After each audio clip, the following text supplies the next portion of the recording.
Ето какво правя. Аз вече си разбирам от всякакви ремонти. Ако имате нужда нещо от съдействие, от помощ, звънкайте, ще помагам, няма проблеми.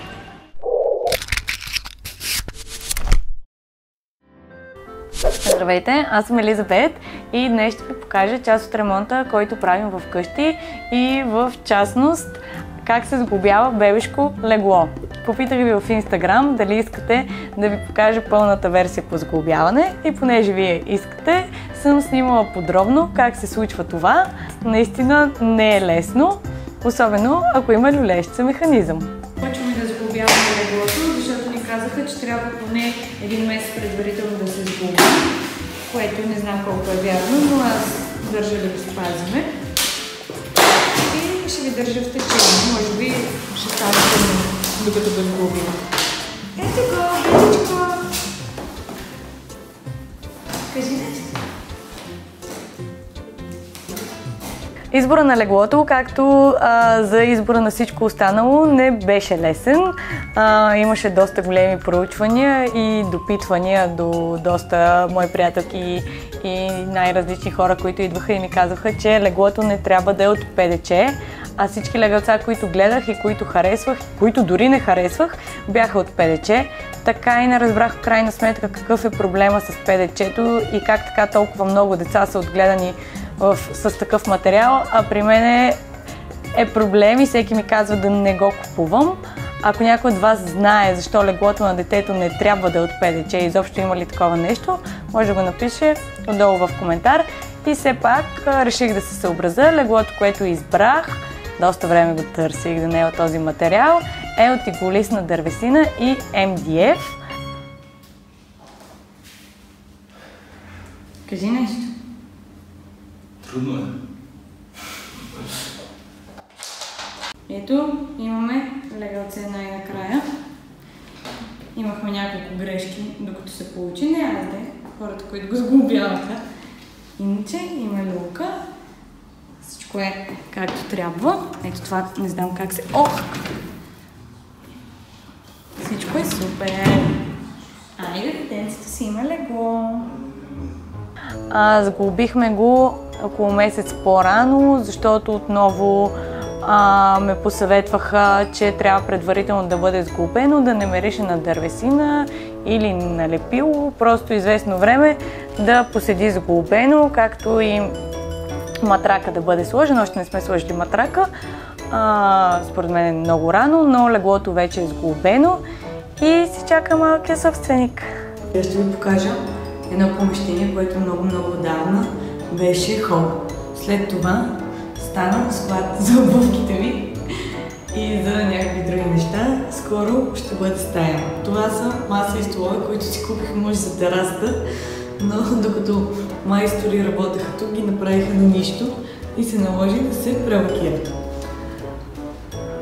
Тук ще бъде стаята на бебчето и на мен. А тук има много грозни тръби, които се надявам, че ще бъдат скрити. Общо взето, това е положението. Като има промени, ще приснимам пак. Помещението, което ще бъде бъдещата стая на нас и детето, преди много години беше хол. След това малко по малко започна да се превръща в склад, който всъщност беше супер удобен. Аз не знам какво ще правя без това помещение всъщност, защото там си държах обувките и всички неща, които няма къде да сложиш. А такива неща в една къща много. И малко по малко се наложи да го разчистиме. Много съжалявам, че нямам снимки да видите какво беше и какво е сега, защото е направо напълно неразпознаваемо. Казах ви за много грозни тръби, дето супер много ме дразнат. Вече ги няма. Нещо много важно за стаята на детето е, че тръбите ги няма. Ей!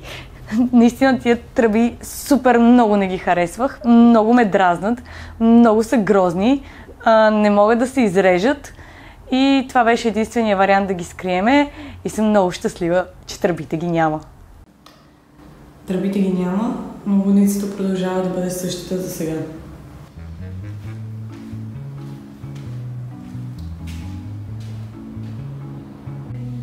Ето това беше моята стая.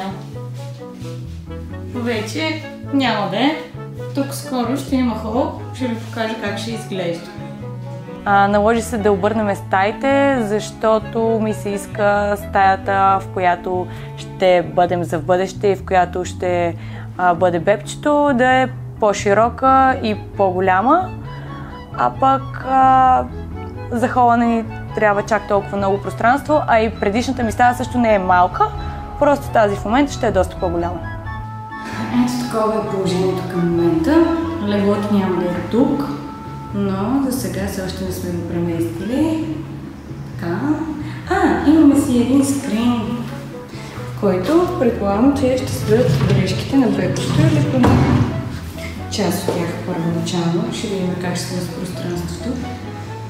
Ремонтът продължава, не е завършен и, както ви бях казала, за съжаление няма да може да изремонтираме всичко, което ни се иска, докато се появи бебето, но за повечето неща ще имаме време.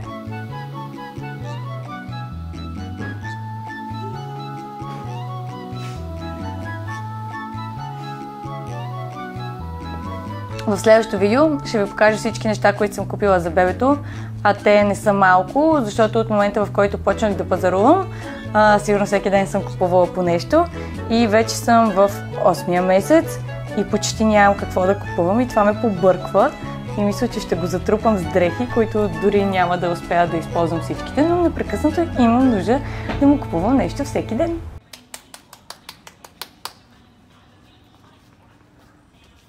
Казвам ви чао за днес. Очаквам в коментарите да ми напишете теми за следващи видеа, въпроси и абсолютно всичко, което ви интересува. Обещавам, че ще се опитам да отговоря.